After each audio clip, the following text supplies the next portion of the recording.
Aujourd'hui au programme, comme je vous l'ai mis ici, hop, vous pouvez utiliser la commande player. On va parler de deux gars. On va parler de deux gars de la ACC qui sont qui est une A Major, une des six plus grosses conférences où il y a entre autres Duke. Vous avez North Carolina, vous avez NC State, vous avez Notre-Dame, vous avez Clemson, vous avez Florida State. Donc voilà, plusieurs gros programmes dont on entend souvent parler, qui ont envoyé des joueurs à la draft. Et on va aujourd'hui traiter deux guards. J'ai pris exprès deux guards. Un qui est junior, troisième année, Alontes Williams qui joue à Wake Forest pour les Deacon Simmons, donc de Wake Forest, qui ont vu passer par il n'y a pas très longtemps Olivier Sarr avant qu'il parte du côté de Kentucky. Et on va parler aussi de Blake Weasley, qui est une grosse hype, qui est une grosse cote, qui lui est un freshman, qui plaît beaucoup à certains membres d'envergure. Alexandre, par exemple, est totalement amoureux de ce joueur. Alors Alexandre, c'est le papa du podcast Envergure et c'est un fan invétéré de Notre-Dame. Donc il nous a dit regardez Blake Weasley. Et, euh, et du coup j'ai fait ce que le patron a demandé. Et voilà, on voit Blake top 10. Il y a certains qui le mettent top 10, certains qui le mettent loterie, certains qui le mettent fin de premier tour 20. Si on regarde un petit peu ce que ça dit chez Envergure, parce que ça c'est l'intérêt. Alors hop, on va se mettre dans le big board et je vais vous enlever ma tête pour mettre quand même quelque chose de plus intéressant. Ici normalement vous avez le big board qui s'affiche. Alors j'ai un petit peu de délai sur mon propre écran, mais ça devrait être bon. Notre ami Blake Weasley, alors pour l'instant vous l'avez 22e en consensus. 22e en consensus, qu'est-ce que ça veut dire? Tout simplement que vous avez 5 boards différents.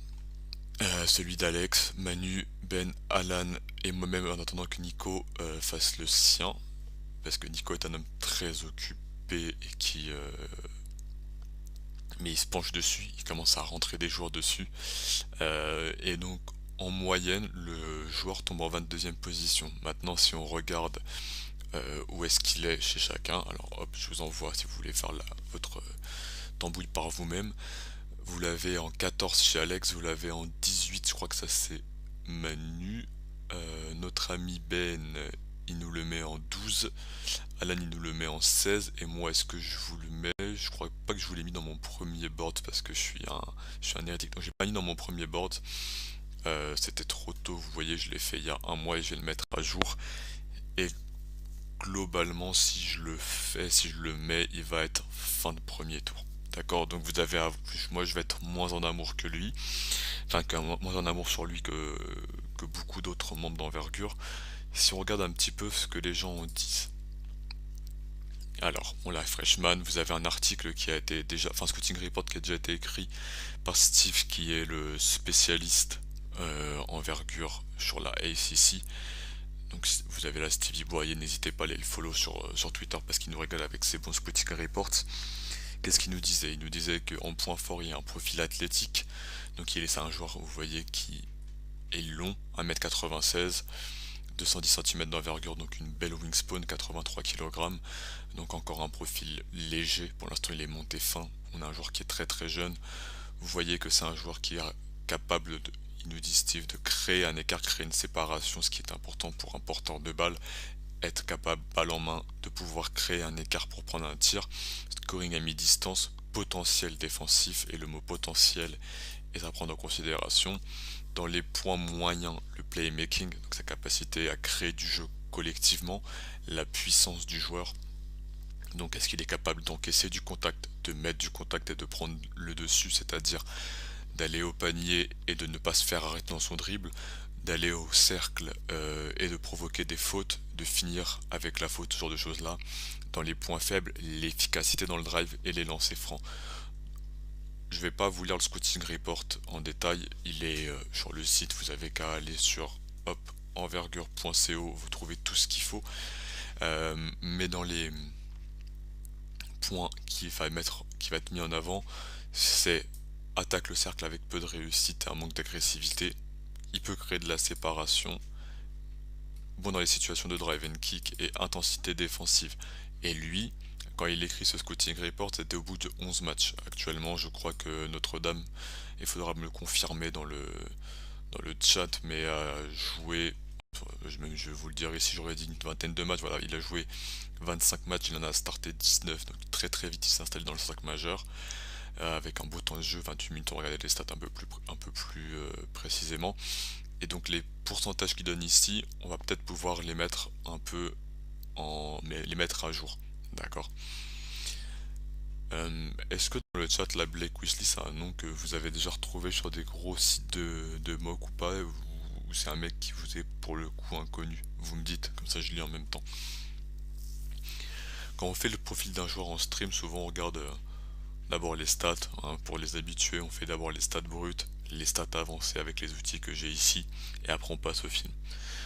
En stade brut, qu'est-ce que ça dit? Il joue 28 minutes par match, sur 40 possibles, donc il est titulaire, on a vu qu'il s'est installé avec un temps de jeu qui est croissant au fur et à mesure.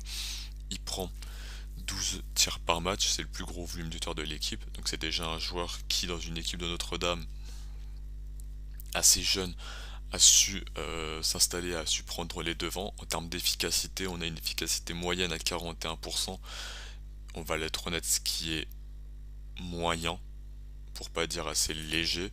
Quand on regarde un petit peu la répartition, vous avez 7 tirs à 2 points tentés, 48% de réussite.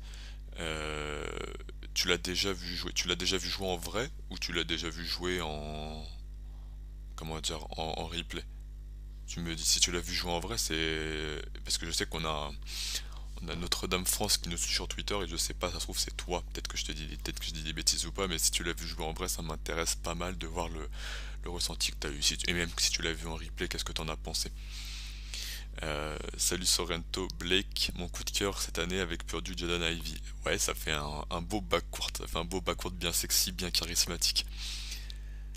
Euh, Tu l'as vu en vrai? Ah, hyper intéressant. Bah vas-y, n'hésite pas à dire dans le chat ce que t'en as pensé, le ressenti et tout, et comparer avec la vidéo que je vais montrer. Et je suis allé voir Notre-Dame, j'ai un pote là-bas trop bien. Bah écoute, hyper intéressant. Bah n'hésite pas et je lis, si je réagis pas directement, je lis tout et je reviendrai dessus après. Trop bien.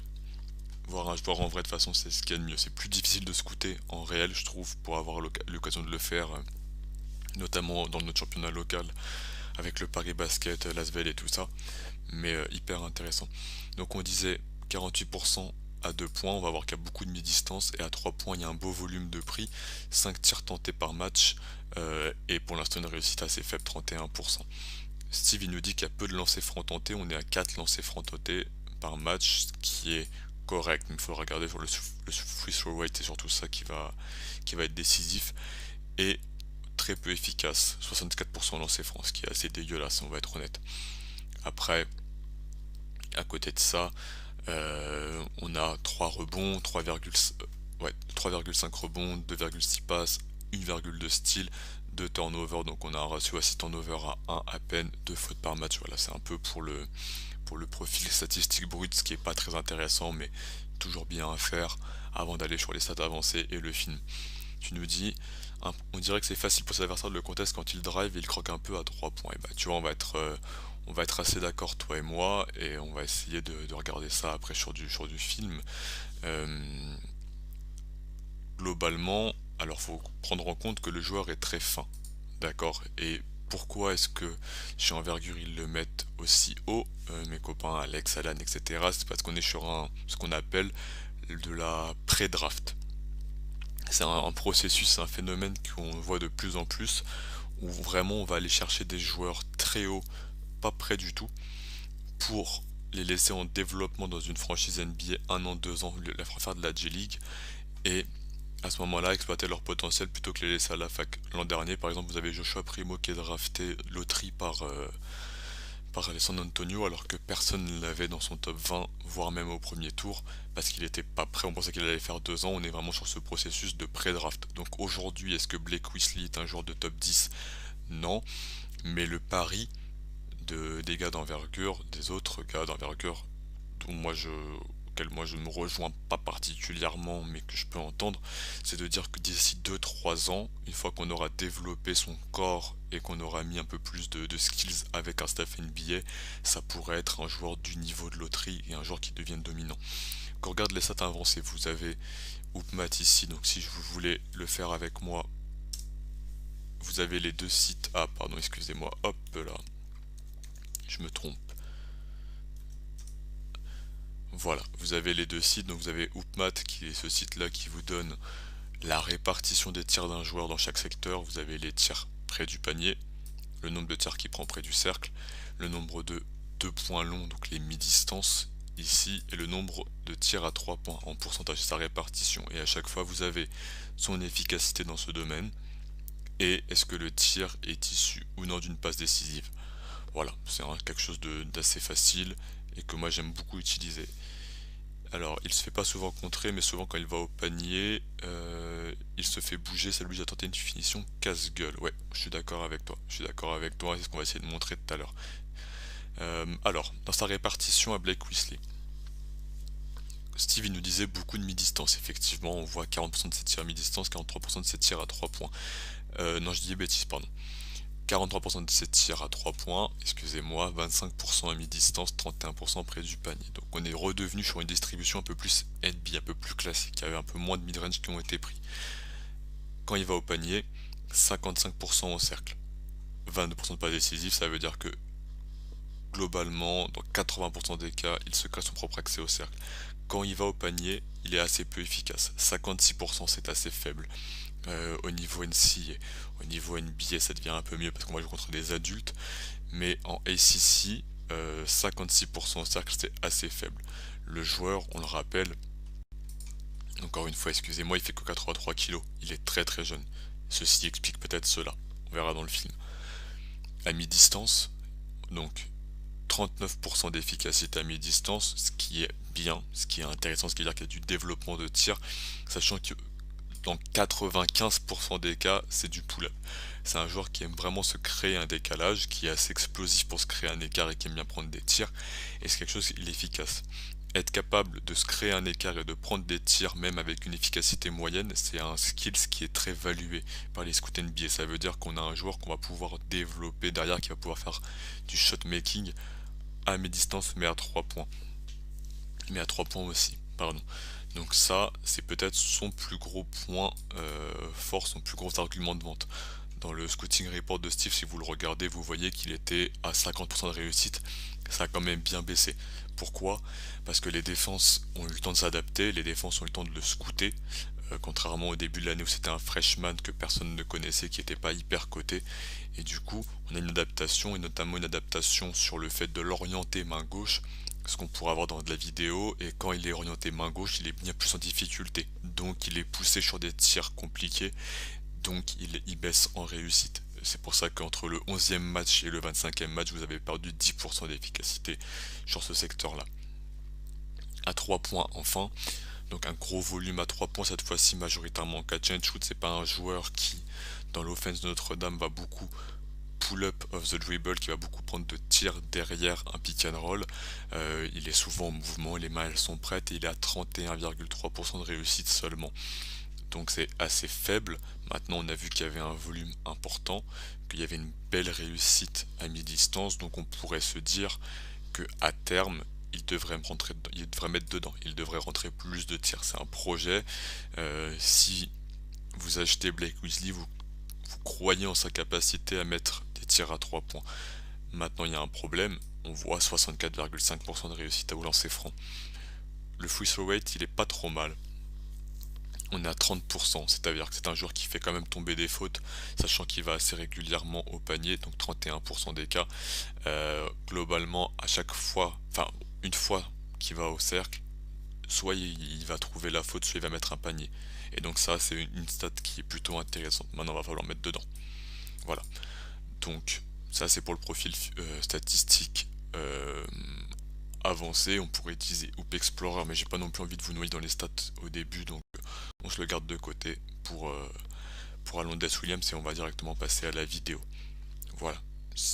Si vous avez des questions, des remarques et tout, n'hésitez pas, hein. Clairement, on peut prendre le temps pour ce joueur. Alors, qu'est-ce que je vous ai préparé pour que ce soit clair, pour que ce soit simple et que ce soit assez joli? Je vous ai fait 4 playlists.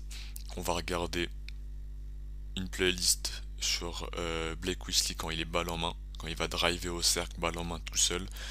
Une playlist sur Blake Weasley en pick and roll parce que on espère quand on le draft aussi haut avoir un porteur de balle primaire ou secondaire qui va pouvoir jouer du pick and roll, ce qui est le système le plus utilisé en NBA encore. Donc comment il gère le pick and roll, comment il gère son dribble, comment il gère son tir, son accès au panier et surtout la passe aussi pour les intérieurs, sachant que Notre-Dame a pas un pivot dominant. On va regarder sa capacité à tirer en catch and shoot et en pull-up, et enfin on va regarder sa défense. Voilà. On va commencer tranquillement sur Blake Weasley, balle en main. Alors au début je vais laisser la playlist tourner. On va regarder, enfin je vais laisser les clips comme ça pendant que je vais décrire ce qui m'intéresse chez ce joueur et ce que j'aime un peu moins, et puis après on fera du clip par clip tout simplement, on fera du ralenti, etc. Vous connaissez un peu la formule. Alors, je vous ai dit, c'est un joueur qui est pour l'instant assez léger. Et donc on le voit dans son drive que quand on va lui mettre du contact, il va galérer à pouvoir finir, il va galérer à pouvoir aller au cercle en encaissant le contact. C'est un joueur qui est pour l'instant très latéralisé sur sa main droite, qui va vraiment être très fluide, explosif sur la main droite et qui gère bien sa vitesse, capable de changer de vitesse, c'est-à-dire ralentir, accélérer dans le drive, qui a une très belle allonge. Donc il peut en quelques pas vraiment se créer un accès au panier, qu'il a des très longs bras pour aller chercher des lay-ups très longs. Il est capable de changer de direction dans ses lay-ups quand il est près du panier en l'air, même s'il a encore une fois la main gauche, elle reste un peu faible. Et finalement, au fur et à mesure, les défenses se sont rendues compte que si on l'envoie main gauche, il n'y avait pas toute cette panoplie. Donc les défenses maintenant l'orientent main gauche, où il n'est pas capable d'accélérer, où il n'est pas capable de gérer du contact, et où la finition elle est quand même beaucoup moins bonne. Que fait le joueur pour compenser ça? C'est ce que vous allez voir et ce que vous voyez ici, un spin move. On va partir très souvent sur la main gauche, sur la main droite, on va utiliser un spin move pour replacer sur l'autre main et soit pull-up avec un petit fade away qui maîtrise très bien, soit pouvoir aller finir au cercle. Si vous lui mettez actuellement un contact assez haut et que vous le tenez latéralement, c'est un joueur qui est en grande difficulté. Vous n'allez pas avoir de cross hyper explosif. C'est un mec qui fait très bien des step back, qui va très bien faire des pull-up, mais qui va pas être capable de se faire un accès au panier de façon fluide en changeant de direction. Comme on l'a dit, en termes de gestion de contact, il n'est pas encore prêt. Si vous le draftez actuellement, enfin aujourd'hui, vous lui mettez 1 ou 2 ans de masse musculaire pour pouvoir être bien plus efficace à ce niveau-là. Voilà, tout simplement. Je crois pas avoir grand chose de plus à dire sur son dribble comme ça. Comme on l'a dit, premier pas explosif, de la longueur, capable de se créer un écart, mais une grosse difficulté main gauche. Donc maintenant on va aller regarder ça un peu plus dans le détail, un peu plus au ralenti. Je vous ai mis des clips contre des équipes de différents niveaux. Vous avez du Duke, vous avez du Notre-Dame et vous avez du NC State. Voilà, donc vous avez du Duke, du Howard et du NC State. Donc Howard est une équipe de mid-major assez faible. Duke, cette année, c'est un gros programme avec des joueurs puissants, des joueurs forts. Vous avez Trevor Kills par exemple sur les postes arrière. Et NC State, alors qu'on vient d'avoir un follow, je crois. Merci beaucoup, c'est très gentil de ta part. Merci à toi. Jay qui nous follow, c'est super sympa de ta part, merci beaucoup. Et ouais, NC State qui est une équipe avec des athlètes mais qui défend peanuts. Donc ça laisse des espaces pour Blake Weasley. On est parti. Donc là au début, sur le premier, je vais pas non plus vous mettre 3000 ralentis, c'est juste de la transition.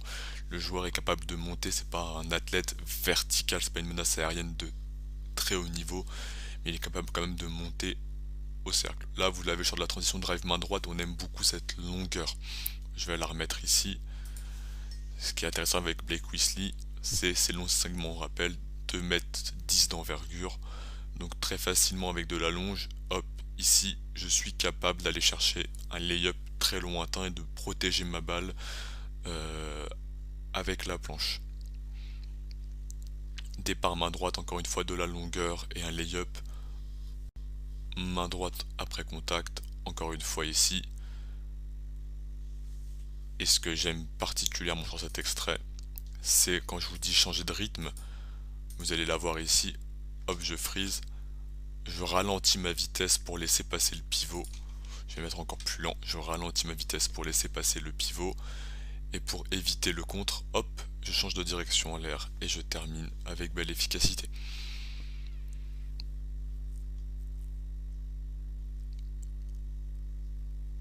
Maintenant, quand on vous dit que le joueur il manque de puissance, on le revoit ici.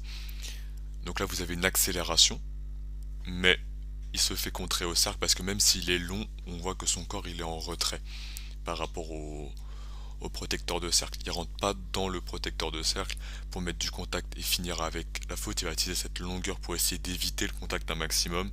Et donc très souvent cette année il va se faire contrer au panier comme ça. Ce qui explique les 55% de réussite seulement.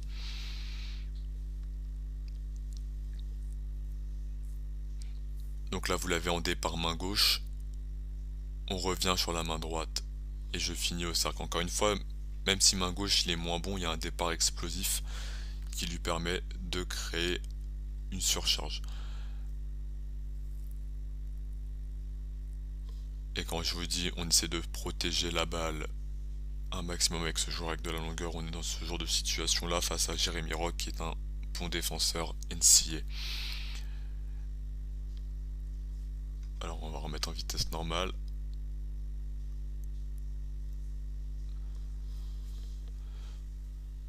Donc là le joueur s'appuie sur sa main gauche, vous voyez il est orienté main gauche, il est capable de changer de direction, on l'oriente main gauche, il a des bons fondamentaux de pied, capable de créer un écart et on finit sur un petit fadeaway, move qui maîtrise parfaitement,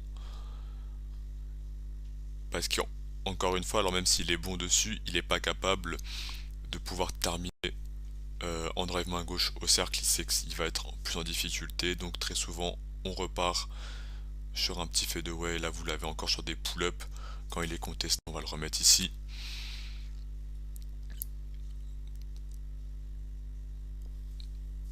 Donc là il y a eu un switch par un ailier, on va l'envoyer main droite, le spin, on repasse main gauche, on voit qu'il n'y a pas d'option, un autre fadeaway, et cette fois-ci ça rentrera pas. Donc trop souvent encore pour le moment il y a ce genre de tir un peu casse-brique. Là vous voyez, on lui donne une direction franche, on veut vraiment l'envoyer sur sa main gauche, du coup il dribble beaucoup, il n'arrive pas à se trouver un écart et il se fait contrer par Theodon qui est un pivot.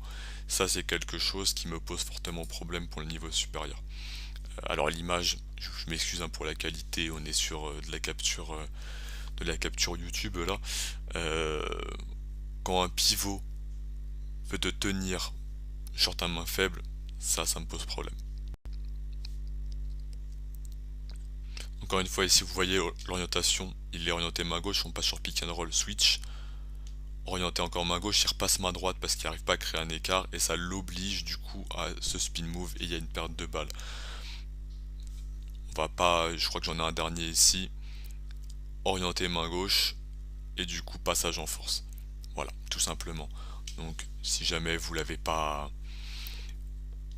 compris alors que je le répète 43 fois, on va devoir développer une main faible, on va devoir faire des progrès sur ce dribble pour être une réelle menace balle en main, sinon sur du scouting NBA il va clairement se faire exploser. Là encore une fois tenu par un ailier, alors le pull-up rentre, mais c'est vraiment un pull-up qui est obligé, c'est pas un choix qu'il fait, c'est quelque chose qui s'oblige à un switch face à Clemson. Et excusez-moi, j'ai un appel, donc je me mets ça en ignorer rapidement. Et voilà. On va passer maintenant sur qu'est-ce que peut faire le joueur en pick and roll. En NBA, on l'a vu que c'était une arme obligatoire maintenant pour un porteur de balle. Est-ce que le joueur Blake Wesley peut exister sur pick and roll? C'est ce qu'on va essayer de voir. Je vais laisser tourner en boucle pour vous donner mon avis dessus et puis après on fera du ralenti. Globalement, on aime bien la navigation du joueur sur pick and roll. C'est un joueur qui est assez fluide, qui maîtrise bien son dribble, qui maîtrise bien sa navigation balle en main, capable de gérer le tempo. C'est un mec qui est très bon sur du pull-up à mi-distance, donc si il a un meilleur pivot il pourra sanctionner à mi-distance sur une défense de drop, et il y a de plus en plus de défenses de drop en saison régulière. C'est un mec qui est bon sur drive and kick. Donc quand on lui donne un pick and roll et qu'il y a un accès au panier, il pourra kicker. S'il y a jamais il y a une aide qui vient, une rotation défensive qui vient, qui laissera du coup un coéquipier à 3 points dans les corners. Maintenant, c'est un joueur qui va beaucoup rater, je trouve, de passes faciles. Que ce soit pour un rollman ou bien que ce soit pour un joueur en pick and pop. Il a une manie, vous allez voir, c'est qu'il refuse très souvent l'écran. C'est quelque chose qu'on voit à NBA beaucoup. Par exemple, Jimmy Butler le fait énormément. Il y a un écran, il va très très souvent partir dans la direction opposée à l'écran et essayer de faire un drive main droite et ensuite pull-up. C'est quelque chose vraiment qui est symptomatique, je dirais, chez ce joueur-là. Et on va essayer de voir ça du coup dans les extraits. Alors des fois il trouve des bonnes passes et des fois on voit que c'est pas encore fluide. Pour moi il y a un vrai travail de vista à faire, c'est pour ça que j'y crois pas comme étant un porteur de balle principal. Je le vois pas être le meneur de jeu d'une équipe malgré sa taille pour l'instant. Pour moi c'est plus un porteur de balle secondaire, voire un porteur de balle de banc, plus qu'un réel meneur. C'est un combo mais dans le mauvais sens du terme pour le moment. Voilà, on va essayer de regarder ça. Donc globalement sur pick and roll, je peux aller au panier quand je suis main droite, quand je suis main gauche c'est plus compliqué. J'utilise bien ma longueur, je peux surtout pull up à mi-distance, ça je le fais très très bien. J'ai pas pour le moment de tir à 3 points derrière l'écran, donc si une défense fait l'impasse sur son tir, ce qui arrive déjà en NCAA, il va pas prendre de tir à 3 points derrière l'écran. Et la vision de jeu est à développer. Il y a des bons flashs, notamment en drive and kick, ce qui fait très bien, mais pour un rollman ou pour un pop, c'est beaucoup plus faible. On va essayer de regarder ça du coup en, en clip par clip, en vitesse un peu plus lente. Alors on se remet là, hop, et on commence par les clips pour lui-même. Alors hop, hop, hop, et c'est parti. Alors je la remets depuis le début, excusez-moi, moi je l'ai raté. Donc la pick and roll, vous voyez, il essaie de refuser l'écran, il repasse sur sa main gauche, et derrière il rentre dans le corps de Kofi Cockburn, il absorbe le contact et il finit. Ça c'est quelque chose qu'on pourra voir en année 2, en année 3, lorsqu'il aura plus de puissance, qu'il aura pris 10 kilos, de pouvoir rentrer dans les pivots et de finir avec la faute de finir au contact et utiliser sa longueur. Ça c'est vraiment le projet qu'on veut voir. Là encore une fois, pick and roll, aller chercher la faute, mettre du contact. Ça c'est vraiment un axe de développement qu'on va aller voir. Ce clip là, on voit, quand je vous dis refuser l'écran, c'est ça. Il y a un écran pour le mettre main droite, il refuse l'écran, il surprend le défenseur, on a un départ main gauche, et avec ma longueur de bras, je peux trouver un lay-up facile. Autre pick and roll, la défense essaie de le refuser l'écran, et là, donc, enfin, la défense essaie de contester la prise de l'écran sur pick and roll, pas de souci pour lui, je pars main gauche, je suis explosif, hop step, et je finis main droite. Action suivante, donc encore un pick and roll. Cette fois-ci je pars main gauche, il y a une bonne aide de la part de la défense et je suis capable de prendre un pull-up à mi-distance. Là-dessus, je suis en efficacité. Donc je le remets ici parce qu'il y a une bonne aide de la défense et qu'il y a quand même une belle protection de balle. Donc regardez ici, je freeze. Bonne aide centrale, ça c'est une défense que j'aime beaucoup, que malheureusement je ne retrouve pas assez en NBA.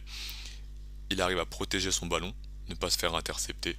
Kofi Cockburn est un pivot classique qui drop, donc qui est un protecteur de cercle assez peu mobile. Est en bas, il redescend. Et je vais prendre le pull-up sur sa tête. Avec efficacité.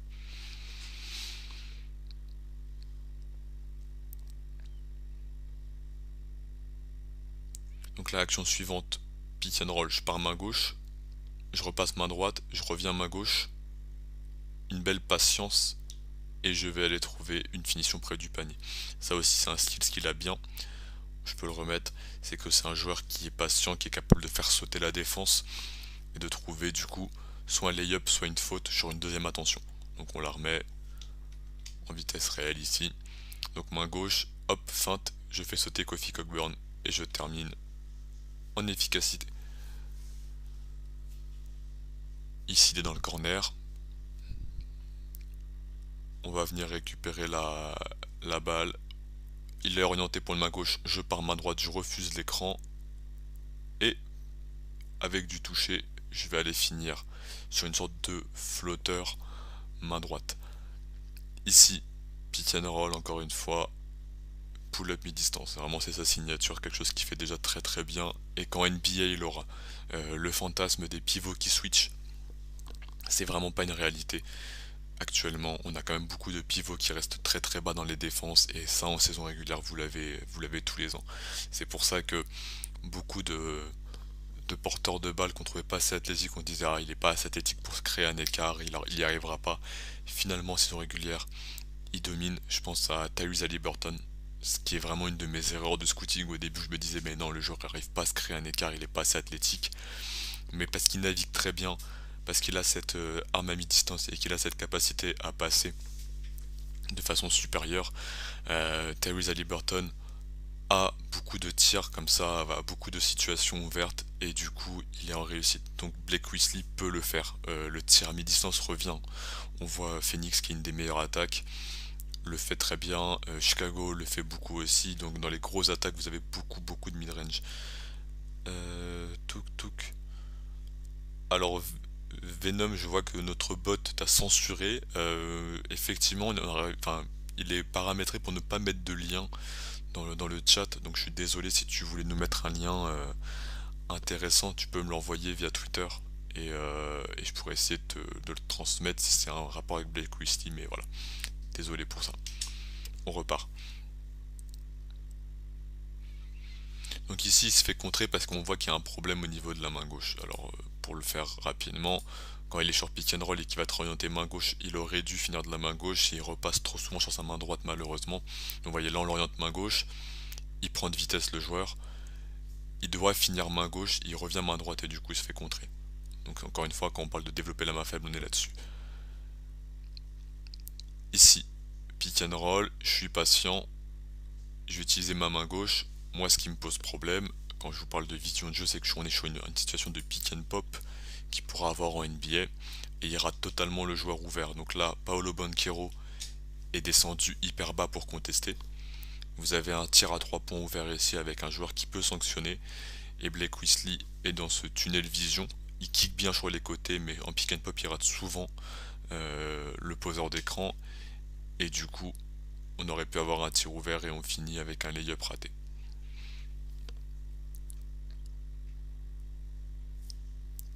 Alors là, action suivante au niveau du clip, donc ça galère totalement. Je suis désolé pour celui-là, je vous le remets.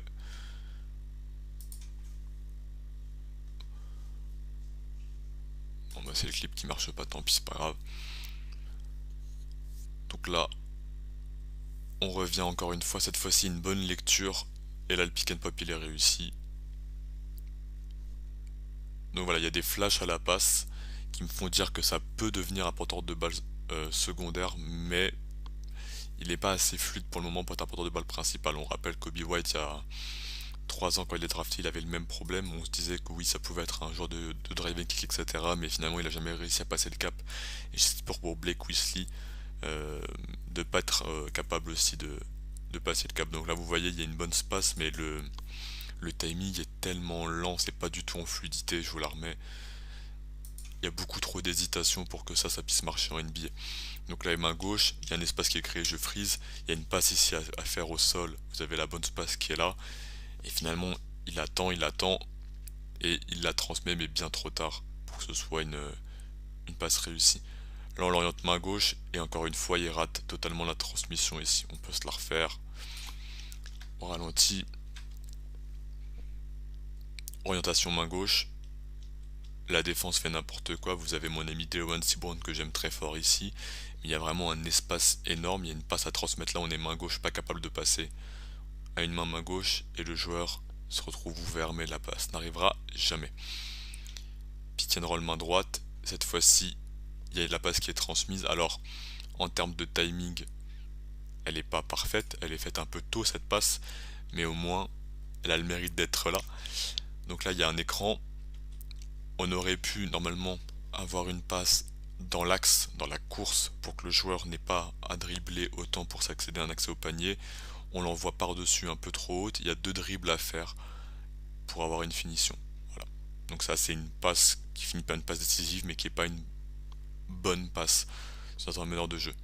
Encore une fois ici il y a un rôle qui est raté avec un joueur frustré au niveau de son coéquipier. On se la refait.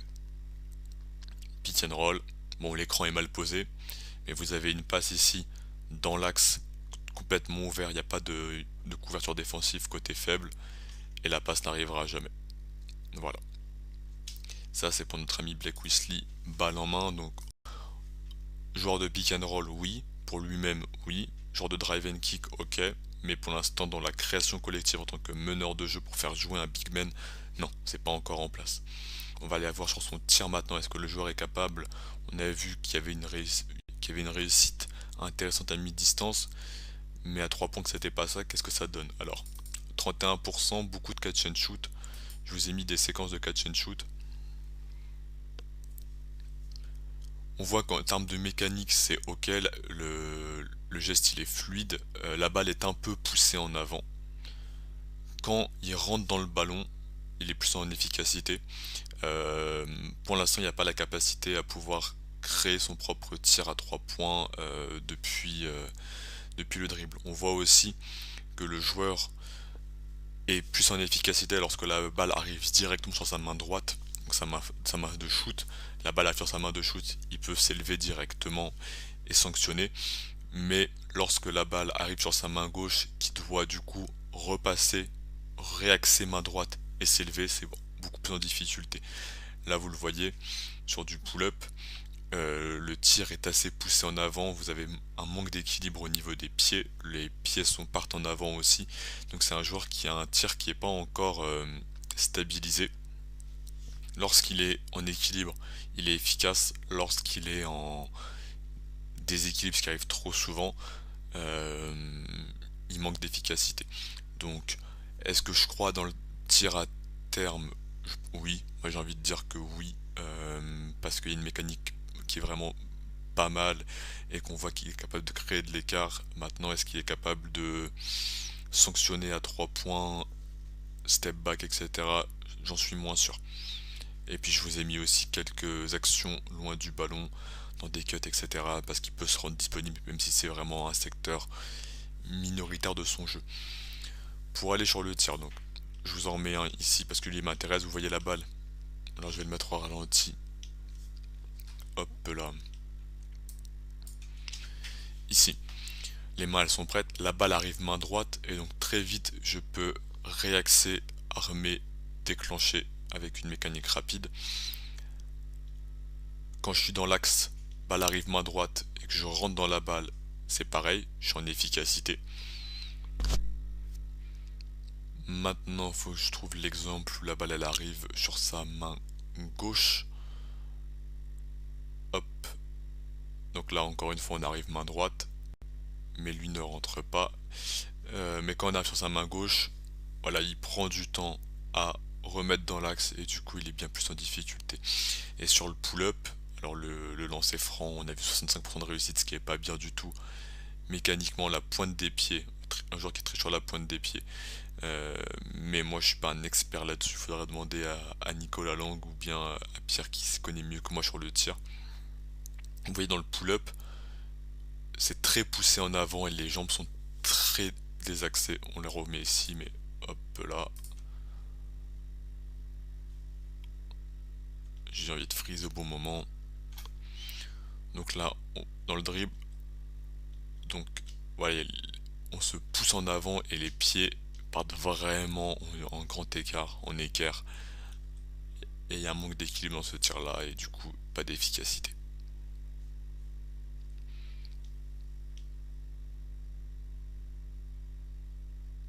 Donc ici je suis en sortie de pick and roll, on repasse main droite et encore une fois un tir très en déséquilibre. Et cette fois-ci il rentre, mais c'est globalement on l'a vu 31%, il y a peu d'efficacité sur ces tirs là, je crois qu'il a moins de 25% sur le pull-up à 3 points. Voilà.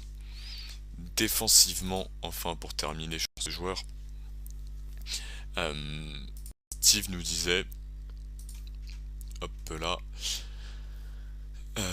potentiel défensif. Potentiel défensif par sa longueur, par sa mobilité, par le fait qu'il pense qu'on pourra rajouter, alors je pense qu'il le met là, voilà, donc de pouvoir rajouter de la masse sur le haut du corps et encaisser mieux le contact, donc belle intensité, pour être un peu plus fléchi afin de mieux cadrer les appuis de ton adversaire direct. Vous voyez que Steve, il travaille dans le basket avec les...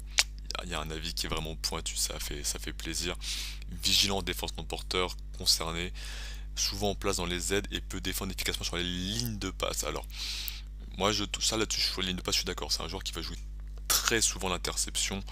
On le voit, il est à 1,7 steals par match. Il va. Non, ouais, 1,2 steals par match. Il joue très souvent la ligne de passe. Maintenant, euh, sur la, sur la défense directe, moi j'ai un problème quand même, c'est au niveau encore une fois de l'implication sur pick and roll. Je trouve que très souvent sur pick and roll, il se fait prendre dedans, il n'est pas attentif et des fois il y a un manque de concentration et c'est ce qu'on va pouvoir voir ici. On est sur un potentiel défensif par la longueur de bras, par effectivement la rotation. C'est un joueur qui est bon dans les rotations et par la lecture des lignes de passe, mais ça implique qu'il fait du gamble et donc ça implique que souvent il crée des situations de surcharge pour l'attaque en étant hors de position.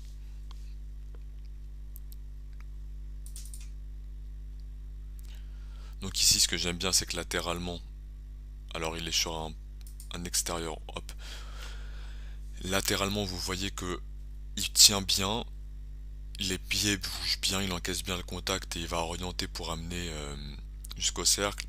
On met de l'intensité, on met de l'agressivité sur la balle, on encaisse le contact et là on conteste avec les deux mains. Donc même sur un joueur plus physique, capable de contester main droite, contester main gauche, on va être très disruptif, on va être très agressif dans les end-off, dans les lignes de passe et avec sa longueur on va aller chercher des steals, c'est quelque chose qui fait très très bien. Il a une belle anticipation de la ligne de passe, il comprend bien. Sur de la rotation défensive, il vient souvent en aide, il reste vertical près du cercle, donc c'est un joueur qui va être intéressant sur ce secteur-là. Mais à contrario, on voit aussi qu'il y a encore un problème pour encaisser le contact. Sur des profils d'arrière assez puissants, il se fait rentrer dedans, il se fait bully et il va jusqu'au cercle. Et le fait de vouloir gamble, ça fait que des fois, il laisse passer son défenseur, enfin son attaquant, pardon, et du coup il revient pas derrière. Et sur pick and roll, une fois qu'il est battu, il est assez nonchalant. Donc il y a ce genre de choses là à travailler. Maintenant on va pouvoir aller sur du clip un peu plus comment dire, un peu plus individuel. Donc ici, hop là. Donc je passe sous l'écran, latéralement il y a une belle mobilité au niveau des pieds, au niveau des appuis, je reste vertical, je conteste le tir sans provoquer de faute, donc ça il le fait très très bien avec sa longueur. Sur pick and roll, là il y a un switch agressif, on voit, regardez, les mains. Donc les pieds sont bien placés, mais la main, elle est... Hop, on va mettre un peu de pression sur le ballon, regardez-moi cette longueur tentaculaire au niveau de son bras, quelque chose de très difforme. Les pieds bougent bien, on anticipe bien le drive, je tiens au contact, je change de main ici, parce que je sais que je peux avoir un bras roulé, j'oriente et je vais contester finalement à la fin le fadeaway ici. Donc il y a une très bonne lecture défensive, il y a une très bonne gestion de l'orientation défensive sur ce jour-là. Là on va aller casser, je vous le disais, le end-off par sa longueur. Je rentre dans le end-off avec ma longueur de bras, je crée du coup une style, une transition, et je peux aller finir en dunkant simplement au panier. Ça il le fait très très bien aussi. Ici en lecture de ligne de passe, donc on vient aider, il lit tout de suite la passe, c'est du football américain, et après par mon dribble, j'arrive à me séparer de la défense et je crée une transition. Donc là il est pris dans l'écran. Alors pour une fois que Mark Williams pose un bon écran, mais je reste agressif, je reviens au contact et du coup je ne permets pas d'avoir un surcharge. Quand il fait ça, je l'achète 100%. Mais il y a des fois, beaucoup de fois il le fait pas. Maintenant transition, Edgy Griffin il n'arrive pas à arrêter le ballon, il se fait battre en physique et du coup derrière il va créer un lay-up facile. Donc là-dessus, comme je vous dis, il faut qu'il prenne de la masse corporelle et qu'on est sur un processus de pré-draft pour un joueur qui sera prêt dans 2-3 ans. Typiquement c'est ça. Là, vous voyez, on va aller tenter l'interception, mais je suis battu et derrière il n'y a pas d'effort. Il y a vraiment, il joue déjà la transition d'attaque de l'autre côté comme un lycéen et, euh, et ça, alors il a de la chance parce que ça rentre pas, mais ça au niveau NBA ce sera pas pardonnable. Là, il est face à Deron Seabrand qui est un porteur de balle très puissant, très explosif que j'aime beaucoup. Battu sur le pick and roll, c'est un bon écran, mais il y a pas de tentative pour revenir derrière. Il reste battu, il attend que l'action se finisse. Ici, ça va être la même chose. Donc Deron Seabrand appelle le pick and roll, je conteste, je me fais prendre dans l'écran et j'attends que ça se passe. Et je vais pas venir derrière proposer une solution, une rotation, proposer un repli intéressant. Voilà. Donc c'est un joueur qui est très jeune, aussi bien physiquement que dans son basket, qui va devoir gagner en maturité, en stabilité, en physicalité, qu'on va surdrafter, prédrafter pour avoir dans 1, 2, 3 ans, enfin pour avoir dans 2, 3 ans un joueur NBA. On va le laisser faire des erreurs en G-League, à l'image d'un Joshua Primo actuellement du côté des Spurs qui alterne entre la G-League et qui a un peu de temps de jeu en NBA et on voit qu'il fait des belles choses déjà. On va lui laisser le temps de faire des erreurs. Je pense que le projet, c'est d'avoir un porteur de balle secondaire, d'avoir un mec qui va pouvoir créer son propre décalage et prendre des tirs, qui va pouvoir se charger à terme du meilleur porteur de balle adverse en défense et avec sa longueur venir créer un problème. Est-ce que c'est un titulaire NBA? Ce serait pour moi son plafond. Je le vois pas être un All-Star ou quoi que ce soit parce que je trouve qu'il y a un trop gros retard sur la main gauche pour que ce soit vraiment possible d'en faire un handler All-Star. Il y a un fantasme du développement du dribble chez certains prospects qui moi m'interroge. Je pense que quand on a cet âge-là, 19 ans, et qu'on est si latéralisé sur une main forte, c'est très difficile de créer un dribble sur une main faible. Donc là-dessus j'y crois pas. Mais voilà, avoir un bon défenseur dans l'équipe, il faut que le tir rentre, avoir un bon porteur de balle secondaire, c'est ça qu'on achète. Donc moi je l'ai en fin de premier tour en espérant qu'il tombe pas dans une équipe trop compétitive, qu'il le fera pas jouer du tout, qui comptera pas dessus et qui s'en servira en disant je le draft parce que j'ai un pic et au cas il a du potentiel à la NBA 2K que l'an dernier les Clippers, je m'acharne sur eux, ont fait avec Keon Johnson par exemple. Et heureusement le mec se fait transférer du côté des Blazers.